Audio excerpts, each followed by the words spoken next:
ಕಾತುರದಿಂದ ಕಾಯ್ತಿರುವಂತ box office ಸುಲ್ತಾನ ಅಭಿಮಾನಿಗಳ D boss challenging star Darshan sir ಅವರು ಮಾತನಾಡುತ್ತಾರೆ. ವೇದಿಕೆ ಮೇಲೆ ಎಲ್ಲ ಸೀನಿಯರ್ಸ್ಗೆ ಹಾಗೆ ಸಹಪಾಠಿಗಳಿಗೆ ಹಾಗೆಲ್ಲ ಸ್ನೇಹಿತರಿಗೂ ನಮಸ್ಕಾರ. ಎಲ್ಲರೂ ಎಲ್ಲ ಮಾತಾಡಿದ್ದಾರೆ. ಯಾಕಂದರೆ ಯಾರಾದ್ರೂ ಪ್ರಶ್ನೆ ಕೇಳಬೇಕು ಅಂದ್ರೆ ಕೇಳ್ಬೋದಾದ್ರೆ ನಾನು ಎರಡೇ ಮಾತನ್ನು ಮುಗಿಸ್ಬಿಡ್ತೀನಿ.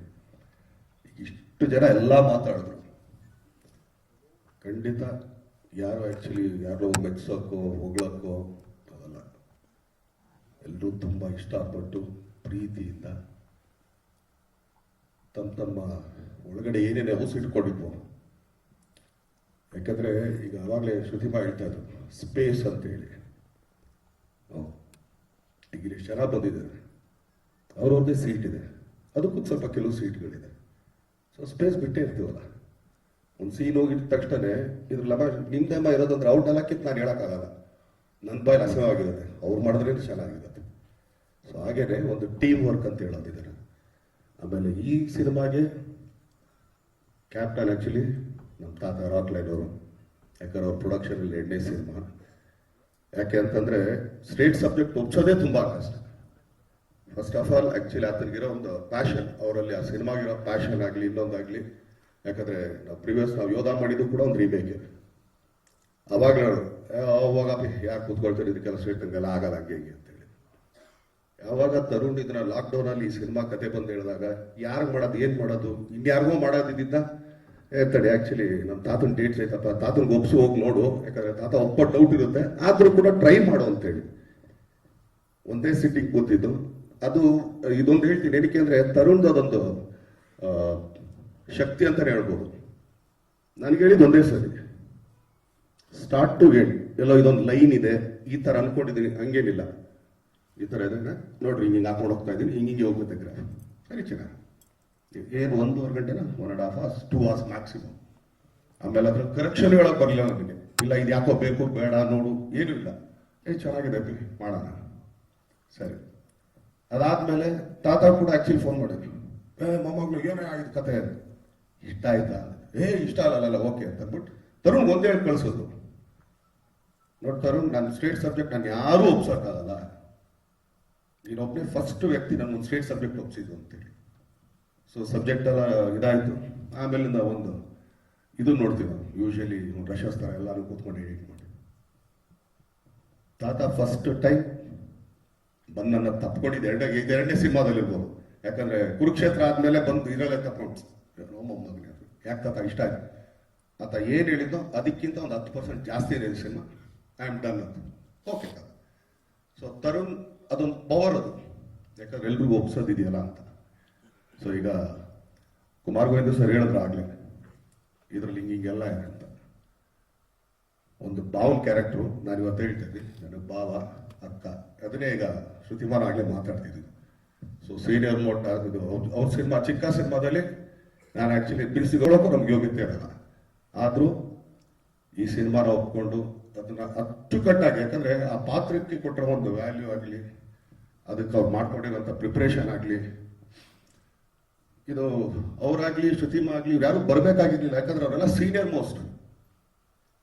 ಒಂದ್ಸಲಿ ತರುಣ ಎಲ್ಲರೂ ಕೂರಿಸ್ಕೊಂಡು, ಈಗ ನಾವು ನಾಟಕದಲ್ಲಿ ಒಂದು ರಂತ್ರು ಅಂತ ಮಾಡ್ತಿದ್ದೀವಿ ಮೊದಲು, ಎಲ್ಲರೂ ಕೂತ್ಕೊಂಡು ಸ್ಕ್ರಿಪ್ಟ್ಗಳು ಓದಿ, ಪಾತ್ರಗಳು ಅಲ್ಲದೇ ಸ್ಕ್ರಿಪ್ಟ್ಗಳು ಓದಿ ಎಲ್ಲರಿಗೂ ಅರ್ಥ ಮಾಡ್ಸಂಗೆ. ಆ ಥರ ವರ್ಕ್ಶಾಪ್ಗೆ ಅವರೆಲ್ಲ ಬಂದಿದ್ದಾರೆ ಅಂದರೆ ಹಂಗಾರೆ ಸಿನಿಮಾ ಮೇಲೆ ಅವ್ರಿಗೆ ಎಷ್ಟಿದಿರ್ಬೋದು. ಯಾಕಂದ್ರೆ ಅವ್ರು ಬರಂಗೆ ಇಲ್ಲ ಆಕ್ಚುಲಿ. ಶ್ರುತಿಮಾ ಅಂತ ಹಿಂಗೆ ಅನ್ಬಿಡೋದು, ಯಾಕಂದ್ರೆ ಅಷ್ಟು ಸಿನಿಮಾಗಳು ಅವ್ರು ಮಾಡಿಬಿಟ್ಬಿಟ್ಟಿದ್ದಾರೆ. ಬಟ್ ಆದರೂ ಈ ಸಿನಿಮಾಗೆ ಬಂದರು ಅಂದಾಗ ಅದ್ರ ಮೇಲಿರೋ ಒಂದು ಪ್ರೀತಿ ಅಷ್ಟೇ, ಆ ಸಿನಿಮಾ ಏನು ಹೇಳಕ್ಕೆ ಹೊರಟಿದೆ ಅಂತ. ಸೊ ಅವಿನಾಶ್ ಸರ್ ಆಗಿರ್ಬೋದು, ಅಂತೂ ಆ್ಯಕ್ಚುಲಿ ದಾಸ ಆದ್ಮೇಲಿಂದ ಈ ಸಿನಿಮಾ ಅದೇನಿಲ್ಲ, ಅವ್ರ ಪಾತ್ರ ಅದಿತ್ತು ಅಷ್ಟೇ. ಆ ಪಾತ್ರಕ್ಕೆ ಅವ್ರ ಹೆಸರು ಬರ್ದಿತ್ತು. ಇದಕ್ಕೆಲ್ಲ ನಾವು ಏನಂತೀವಿ ಅಂದರೆ ನಿಮಿತ್ತ ಸುಮ್ಮನೆ ಆಗ್ಬೋದು ಅಷ್ಟೇ, ಇವ್ರು ಹೇಳ್ಬೋದು ಅವರು ದಾನೆ ದಾನೆ ಪೇಲಿ ಕಾನೆ ವಾಲೇಕೆ ನಾಮ್ ಅನ್ನಂಗೆ ಆ ಪಾತ್ರಕ್ಕೆ ಇವ್ರುಗಳು ಮಾಡಿದ್ರೆ ಚಂದ ಅಂತ ಇದೆ. ಅವ್ರಗಳಿಗೆ ಅದು ಹೋಗುತ್ತೆ. ಅದು ಹೆಂಗಾರು ಬೈ ಹುಕ್ಕೋ ಬೈ ಕ್ರೂಕ್ ನಾನು ತುಂಬಾ ನೋಡಿದ್ದೀನಿ ಲೈಫಲ್ಲಿ. ಯಾರೋ ಯಾವಾಗಲೂ ಯಾರಿಗೋ ಮಾಡ್ತೀನಿ ಅನ್ನೋ ಸಬ್ಜೆಕ್ಟ್ಗಳು ಎಲ್ಲೋ ಸುತ್ತಿ ಬಳಸಿ 2-3 ವರ್ಷ ಆದ್ಮೇಲೆ ನಮ್ಮ ಹತ್ರನೇ ಬಂದಿರೋದು. ಸೊ ಆ ಥರ ಇಲ್ಲೆಲ್ಲ ನಿಮಿತ್ತಮ್ಮ ಯಾರು ಹೇಳಂಗಿಲ್ಲ. ಆ ಪಾತ್ರಕ್ಕೆ ನಿಮ್ಮ ಹೆಸರಿತ್ತು ನೀವು ಬಂದು ಅಷ್ಟೇ, ನೀನಿಲ್ಲ ಅದರಲ್ಲಿ. ಸೊ ಆ ಥರ. ಆದರೆ ಪ್ರತಿ ಸಿನಿಮಾದಲ್ಲೂ ನನಗೊಂದು ಇದು ನಡೀತಾ ಇರುತ್ತೆ. ಈಗ ಕುರುಕ್ಷೇತ್ರ ಮಾಡಬೇಕಾದ್ರೆ ಆ ಶಕುನಿ ಕ್ಯಾರೆಕ್ಟರ್ ಅಂದ್ರೆ ಒಂದು ಒಳಗಡೆ ಒಬ್ಬ ಎಲ್ಲೋ ಒಂದು ಸಣ್ಣ ಕಲಾವಿದ, ಅಯ್ಯೋ ಇದು ನನಗೆ ಸಿಕ್ಕಿದ್ರೆ ಅನ್ಕೊಂಡು ಎಲ್ಲಿ ಕಚ್ಕೊಂಡು ಮಾತಾಡ್ತೀವಿ ಗೊತ್ತಾ ಆ ಥರ. ಅದಾದ್ಮೇಲೆ ರಾಬರ್ಟ್ ಅಲ್ಲಿ ನಮ್ಮ ಶಿವರಾಜ್ ಕೇರ್ಪೇಟ್ ಅವ್ರು ಮಾಡಿದ್ರು ಆ ಬಾಬಿ ಕ್ಯಾರೆಕ್ಟರ್. ಅಂದ್ರೆ ಒಬ್ಬ ಕಲಾವಿದಾಗ ಅನ್ಸೋದು ಇದು ಪಾತ್ರ ನನಗೆ ಸಿಕ್ಕಿದ್ರೆ ಆಟ ಆಡ್ಬೋದಾಗಿತ್ತು ನಾನು. ಈ ಸಿನಿಮಾ ನಿಜವಾಗ್ಲೂ ಹೊಟ್ಟೆ ಉರಿ ಪಡ್ಕೊಂಡು ಅವ್ರು ಮಾಡ್ಬೇಕಾರಲ್ಲ ಸುಮ್ಮನೆ ಕುತ್ಕೊಂಡು ಅಯ್ಯಯ್ಯೋ ಅಯ್ಯಯ್ಯೋ ಅಂತ ಈಚೆ ಗೊತ್ತಾ ಇದ್ದು ಬೇರೆದವ್ರ ಸರ್ ಕ್ಯಾರೆಕ್ಟರ್ ನೋಡಿ ಪಕ್ಕದಲ್ಲೇ ಇರ್ತಾ ಇದೆ, ಆದ್ರೂ ಹೊಟ್ಟೆ ಎಲ್ಲ ಹೊಡ್ಕೋತಾ ಇದೆ ಇದು ನನಗೆ ಸಿಕ್ಕಿದಿದ್ರೆ ಅಂತ. ಯಾಕಂದ್ರೆ ಅಷ್ಟು ಒಳ್ಳೆ ಪಾತ್ರ ಹೇಳ್ತಾ ಹೋದ್ರೆ ತುಂಬಾನೇ ಇದೆ. ಯಾಕಂದ್ರೆ ಈ ಸಿನಿಮಾ ನೀವುಗಳು ನೋಡಿ ಆಮೇಲೆ ನೀವು ಕೇಳೋ ಪ್ರಶ್ನೆಗೆ ಮಾತಾಡೋದು ತುಂಬಾ ಚೆನ್ನಾಗಿರುತ್ತೆ. ಯಾಕಂದ್ರೆ ಅದೊಂದು ಎಕ್ಸ್ಪೀರಿಯನ್ಸ್ ಅಂತ ಹೇಳ್ಬೋದು. ಈಗ ಶ್ರುತಿಮಾ ಹೇಳಿದ್ರು, ಎಷ್ಟೋ ಜನ ಡೈಲಾಗ್ ಅಲ್ಲಿ ಏನ್ ಹೇಳ್ತಾ ಇದ್ರ ಅಂತಾನೆ ಅರ್ಥ ಆಗಲ್ಲ. ಸುಮಾರು ಜನ, ನಾನು ಹೇಳ್ತೀನಿ ನಂದೇ ಒಂದ್ಸಲಿ ಅರ್ಥ ಆಗಲ್ಲ. ಆದ್ರೆ ಇದ್ರಲ್ಲಿ ಒಂದ್ ಮಾತ್ರ ಹೇಳ್ತೀನಿ, ಹೆಣ್ಣಿಗೆ ತನ್ನ ಹೆಂಡತನದ ಬಗ್ಗೆ ಮಾತಾಡಿದಾಗ ಹೆಣ್ಣು ಕಣ್ಣಲ್ಲಿ ತೋರಿಸೋ ಒಂದು ನೋವಿದೆಯಲ್ಲ, ಅದು ಅಲ್ಲಿ ನೋಡಿ ಕಲ್ತ್ಕೋಬೇಕು ನಾವೆಲ್ಲ. ಬರೀ ಕಣ್ಣಲ್ಲಿ ಒಂದಿಷ್ಟು ಮಾಡಿದರೆ ಎಂತವ್ರಿಗಾದ್ರೂ ಥೂ ಥೂ ಥೂ ಥೂ ಅನ್ಸ್ಬಿಡುತ್ತೆ. ಆ ಥರ ಕಲಾವಿದರು ನಮ್ಮ ಸಿನಿಮಾದಲ್ಲಿ ಇದ್ದಾರೆ ಅನ್ನೋದೇ ನಮಗೆ ತೋರು.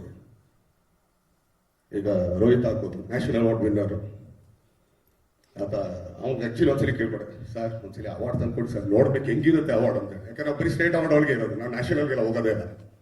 ಸೊ ಕೇಳ್ಕೊಡ ಒಂದ್ಸಲಿ ತೋರಿಸಿ ಸರ್ ತಂದು, ಪಾಪ ಅವ್ರು ಮೈಸೂರಿಂದ ಎತ್ಕೊಂಬಂದು ತೋರಿಸೋದು.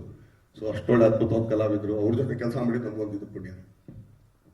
ಇನ್ನು ಲಾಸ್ಟ್ ಅದ ಲೀಸ್ಟ್ ಅಂತಲ್ಲ, ಫಸ್ಟ್ ಆಫ್ ಆಲ್ ನಮ್ಮ ಹೀರೋಯಿನ್ ನಾನು ಹೇಳೋದು ಹಾರ್ಟ್ಲಿ ವೆಲ್ಕಮ್ ಅಂತೇಳಿ. ಆಮೇಲೆ ಒಂದು ಹೇಳ್ತೀನಿ ಕೇಳಬೇ, ಇಲ್ಲಿ ನಿಂದು ಮೊದಲನೇ ಸಿನಿಮಾ ಎರಡನೇ ಸಿನಿಮಾ ಮುಂದೊಂದು 205 ಸಿನಿಮಾ ಆಗಿರ್ಬೋದು, ನಿನ್ 206ನೇ ಸಿನಿಮಾ ತರ ಎಲ್ಲರೂ ನೋಡ್ತಾ ಇರ್ತಾರೆ. ಯಾಕಂದ್ರೆ ಅಷ್ಟು ಅವ್ರದ್ದು 200-205 ಸಿನಿಮಾ ಎಕ್ಸ್ಪೀರಿಯನ್ಸ್ ನಿನ್ನ ಹತ್ರ ನೋಡ್ತಾ ಇರ್ತಾರೆ. ಸೊ ಕಲಾವಿದರಿಗೆ ಅದೊಂದು ಶಾಪ, ಅವ್ರ ಮಕ್ಕಳಾಗಿರ್ತೀವಲ್ಲ ಅದು ಶಾಪ ನಮಗೆ. ಆದ್ರೆ ಈ ಸಿನಿಮಾದಲ್ಲಿ ಆ ಶಾಪನ ವರ ಮಾಡಿಕೊಂಡು ನಾನು ತುಂಬಾ ಜನ ಕೇಳೋದಲ್ಲ, ಅಂದ್ರೆ ಹೋಗೋದೇ ಬಿಡು ಏನೋ ಮೇರಾ ಇದು ಅಂತ ಬಿಟ್ಟು ನಾವೇನು ಹೇಳ್ತೀವಿ ಸುಮ್ಮನೆ ನಮ್ದು ನಮ್ಮೇ ದೊಡ್ಡದು ಹಂಗೆಲ್ಲ ಹೇಳ್ತೀವಲ್ಲ. ಖಂಡಿತ ತುಂಬಾ ಕಮ್ಮಿ ಕಲಾವಿದರು ನಾನು ನೋಡಿರೋದು. ಅಂದ್ರೆ ಒಂದು ಇದೇ ಫೀಲ್ಡಿಗೆ ಬರ್ತೀನಿ, ಯಾಕಂದ್ರೆ ಕೋಟಿ ನಿರ್ಮಾಪಕರು ರಾಮು ಅಂತ ಮಗಳಾಗಿ ಕನಸಿರಾಣಿ ಏನ್ ಹೆಸರು ಕೊಡೋದು, ಒಂದು ಮಾಸ್ ಅಂತ ಏನ್ ನಮ್ಗೆ ಅವಾಗ ಅನಿಸ್ತು ಮಹಾರಾಷ್ಟ್ರ ಮ್ಯಾಮ್ ಅವ್ರ ಮಗಳಾಗಿ. ಬಟ್ ಇಷ್ಟೊಂದು ಸೀರಿಯಸ್ ಆಗಿ ತಗೊಂಡು ಒನ್ ಟೇಕ್ ಆರ್ಟಿಸ್ಟ್ ನಾನು ನೋಡಿದ್ದು. ಅವ್ರು ಪ್ರಿಪೇರ್ ಮಾಡ್ಕೊತಿದ್ರು, ಮನೇಲಿ ಏನ್ ಮಾಡ್ತಿದ್ರು, ದಟ್ಸ್ ನನ್ ಆಫ್ ಆ ಬಿಸ್ನೆಸ್. ಬಟ್ ಸ್ಪಾಟಿಗೆ ಬಂದು ಬೇರೆ ಕಲಾವಿದರಿಗೆ ಕಾಯಿಸ್ತೇನೆ, ಪಟ್ ಪಟ್ ಪಟ್ ಪಟ್ ನಾವು ಏನಾയത്. ಯಾಕಂದ್ರೆ ಅನಿಸ್ಬೇಕು ನಮ್ಗೇನೆ ಮುಂದ್ಗಡೆ ಇಲ್ಲಪ್ಪ ಇಲ್ಲ. ಯಾಕಂದ್ರೆ ನಮ್ಮ ತಂದೆ ಒಂದು ಮಾತಾಡೋರು ಯಾವಾಗ್ಲೂ. ಒಂದ್ಸಲಿ ಹೈಲ್ಯಾಂಡ್ಸ್ ನಾವು ಯಾವ್ದೋ ಶೂಟಿಂಗ್ ನಮ್ಮ ತಾಯಿ ಜೊತೆ ನಮ್ಮ ತಂದೆ ಜೊತೆ ಬಂದಾಗ, ಇದು ಏನೋ ಅವಾಗ ಯಾವ್ದದು ರಾಣಿ ಮಹಾರಾಣಿ ಯಾವ್ದೋ ಸಿನಿಮಾ ಮಾಡ್ತಿದ್ರು ಮಹಾರಾಷ್ಟ್ರವರು. ಸೊ ಪರಿಚಯ ಮಾಡ್ಸೋರೆಲ್ಲ ಆಯ್ತು. ಅವ್ರು ಹೋದ್ಮೇಲೆ ನಮ್ಮಪ್ಪ ನಮ್ಮ ಅಮ್ಮನಿಗೆ ಹೇಳಿದ್ರು, ನನ್ಗೆ ಯಾರ ಮುಂದೆ ಯಾಕೆ ಮಾಡ್ಬೇಕಾದ್ರೆ ಎದುರಿಗಾಗಲ್ಲ ಕಣ, ಅಂದ್ರೆ ಮೀನಾ ನಮ್ಮಮ್ಮನ ಹೋಗೋಬ್ರು ಅಂತ ಕರಿತಾ ಇದ್ದಿದ್ದು. ಸೊ ಬಟ್ ಈ ಒಮ್ಮನ ಮುಂದೆ ಮಾಡ್ಬೇಕಾದ್ರೆ ತುಂಬಾ ಭಯ ಆಗುತ್ತೆ ನನಗೆ. ಯಾಕಂದ್ರೆ ಯಾವ ಕ್ಯಾಪಲ್ಲಿ ನುಗ್ತಾರೆ ಅಂತ ಗೊತ್ತಿಲ್ಲ ಅಂತ ತುಂಬಾ ಹೇಳೋರು ಅಂತಂದೆ. ಯಾಕಂದ್ರೆ SP ಭಾರ್ಗವಿ ನೋಡ್ಬೋದು ನೀವು. ಸೊ ಆ ಥರ ಅಂತ ಕಲಾವಿದ ಮಗಳಾಗಿ ಅವ್ರು ಆರಾಮಾಗೆ ಬರ್ಬೋದಾಗಿತ್ತು, ಪ್ರಾಬ್ಲಮ್ ಇರಲಿಲ್ಲ. ಬಟ್ ಪ್ರಿಪೇರ್ ಆದ್ರಲ್ಲ. ಸೊ ಅದಕ್ಕೆ ಹೇಳೋದು ಪ್ರಿಪ್ರೇಷನ್ ಮಸ್ಟ್ ಆ್ಯಂಡ್ ಶುಡ್. ಯಾರನ್ನಾಗ್ಲಿ, ಅವ್ನು ದೊಡ್ಡ ಕಲಾವಿದನ ಮಗನೇ ಆಗಲಿ ಹೊಸಬನೇ ಆಗಲಿ, ಚಿತ್ರರಂಗನ ತಿಳ್ಕೊಂಡು ಅರ್ಥಕೊಂಡು ಬರೋಂಥದ್ದು. ಸೊ ಆರಾಧನ ಅವ್ರಿಗೆ heartly welcome, God bless you ಅಂತ ಹೇಳ್ತಾ, ಈಗ ನಮ್ಮ ತರುಣ ಹಾಗೇನೆ ನಮ್ಮ ಸುಧಾ, ಇವರಿಬ್ರು ಗಂಡ ಹೆಂಡ್ತಿರು ಹೆಂಗೆ ಎಷ್ಟು ಚೆನ್ನಾಗಿ ಅಂತಂದ್ರೆ, ಈತನಿಗೆ ಏನ್ ಬೇಕು ಅಂತ ಆತನಿಗೆ ಚೆನ್ನಾಗುತ್ತೋ, ಆತನಿಗೆ ಏನ್ ಬೇಕು ಅಂತ ಈತನಿಗೆ ಚೆನ್ನಾಗುತ್ತೋ. ಇವ್ರಗಳ ಜೊತೆಗೆ ನಮ್ಮ ಜಡೇಶು, ಹಾಗೇನೆ ಮಾಸ್ತಿಯವರು, ಆಮೇಲೆ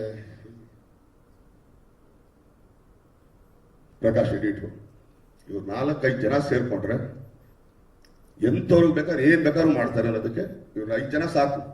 ಸೊ ಎಕ್ಸಾಂಪಲ್ ಕೊಡಕ್ಕೆ, ಯಾಕಂದ್ರೆ ಯಾರಿಗೆ ಹೆಂಗೆ ಅರ್ಥ ಮಾಡಿಸ್ಬೇಕು. ಸೊ ಇಷ್ಟು ಎಲಿಮೆಂಟ್ನ ಹಿಡ್ಕೊಂಡು ಒಂದು ಕಾಟ್ಯಾರ ಅಂತ ಸಿನಿಮಾ. ಈ ಸಿನಿಮಾ ಸ್ಪೆಷಾಲಿಟಿ ಏನಕ್ಕೆ ಅಂತ ನಿಮ್ಗೆ ಹೇಳ್ತೀನಿ ಕೇಳಿ. ಯಾಕಂದ್ರೆ ರಾಮ್ ಲಕ್ಷ್ಮಣ್ ಫೈಟ್ ಮಾಡಿದ್ದು ಎಲ್ಲ ನೋಡಿದ್ದೀರ. ಯೂಶಲಿ ಒಂದು 50 ಸಿನಿಮಾ 4 ಫೈಟ್ ಅಂದ್ರೂ ಕೂಡ ಹೆಚ್ಚು ಕಮ್ಮಿ ಒಂದು 400 ಫೈಟ್ ಆಗಿರ್ಬೋದು ನಾನು ಅನ್ಕೊಳ್ತೀನಿ. ಆದ್ರೆ ಈ ಸಿನಿಮಾದಲ್ಲಿ ಏನಕ್ಕೆ ಈ ಸಿನಿಮಾ ಸ್ಪೆಷಲ್ ಅಂತ ಹೇಳ್ತಾ ಇದ್ದೀನಿ, ಇಲ್ಲ ಏನೋ ಪ್ರಯತ್ನ ಪಟ್ಟಿದ್ದೀವಿ ಅಂತ ಅಂದ್ಬಿಟ್ಟು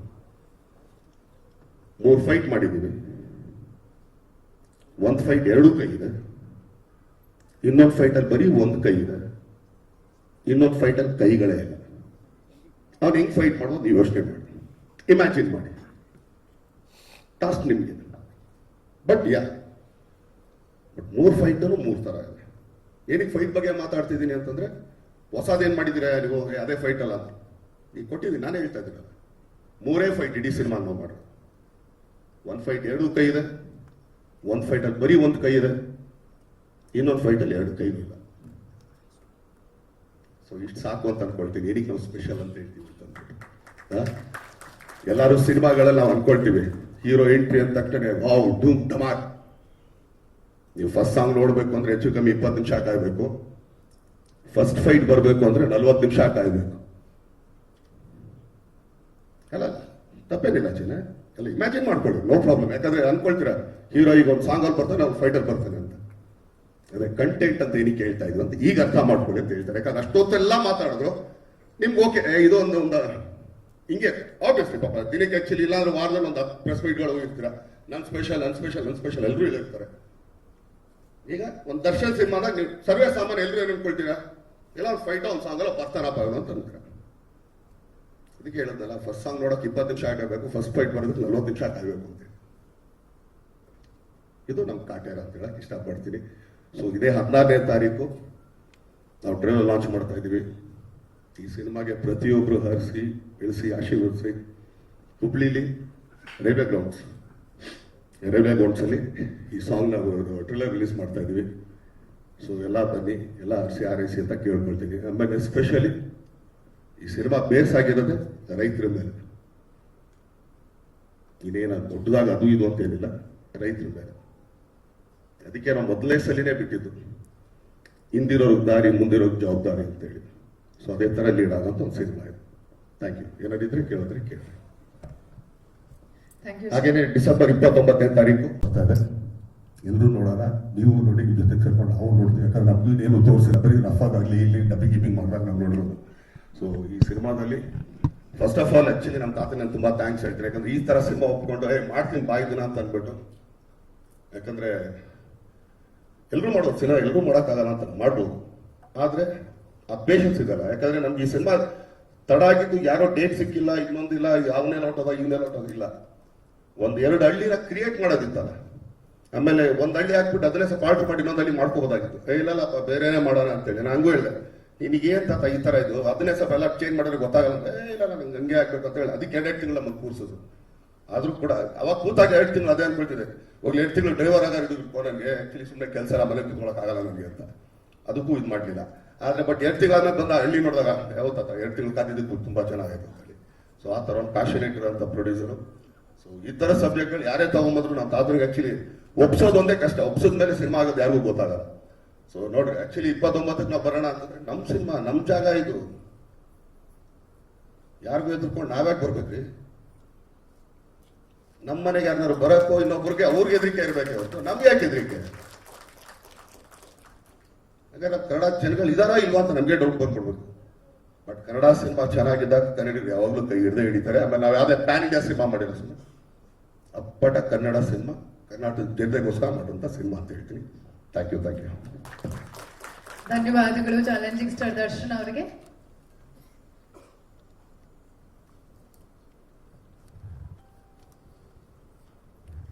ಮತ್ತೊಮ್ಮೆ ವೇದಿಕೆ ಮೇಲಿರುವಂತಹ ಎಲ್ಲ ಗಣ್ಯರಿಗೆ ಧನ್ಯವಾದಗಳನ್ನ ಅರ್ಪಿಸ್ತಾ ಇಂದಿನ ಕಾರ್ಯಕ್ರಮಕ್ಕೆ ಆಗಮಿಸಿದಂತಹ ಎಲ್ಲ ವಿಭಾಗದ ಮಾಧ್ಯಮ ಸ್ನೇಹಿತರಿಗೆ ತಮ್ಮೆಲ್ಲರಿಗೂ ಮತ್ತೊಮ್ಮೆ ಕಾಟೇರ ಚಿತ್ರತಂಡದ ಮೂಲಕ ಧನ್ಯವಾದಗಳನ್ನ ಅರ್ಪಿಸ್ತಾ ಇದ್ದೀವಿ. ಡಿಸೆಂಬರ್ 29ನೇ ತಾರೀಕು ತೆರೆ ಕಾಣ್ತಾ ಇದ್ರೆ ನಾವೆಲ್ಲರೂ ಸೇರಿ ಚಿತ್ರಮಂದಿರದಲ್ಲಿ ಚಿತ್ರವನ್ನ ವೀಕ್ಷಿಸೋಣ. ಮತ್ತೆ ಮುಂದಿನ ಕಾರ್ಯಕ್ರಮದಲ್ಲಿ ಭೇಟಿಯಾಗೋಣ. ಅಲ್ಲಿವರೆಗೂ ನಮಸ್ಕಾರ, ಜೈ ಹಿಂದ್. ಮುಂದ್ಗಡೆ ಕೂತಾರಪ್ಪ ಸ್ವಲ್ಪ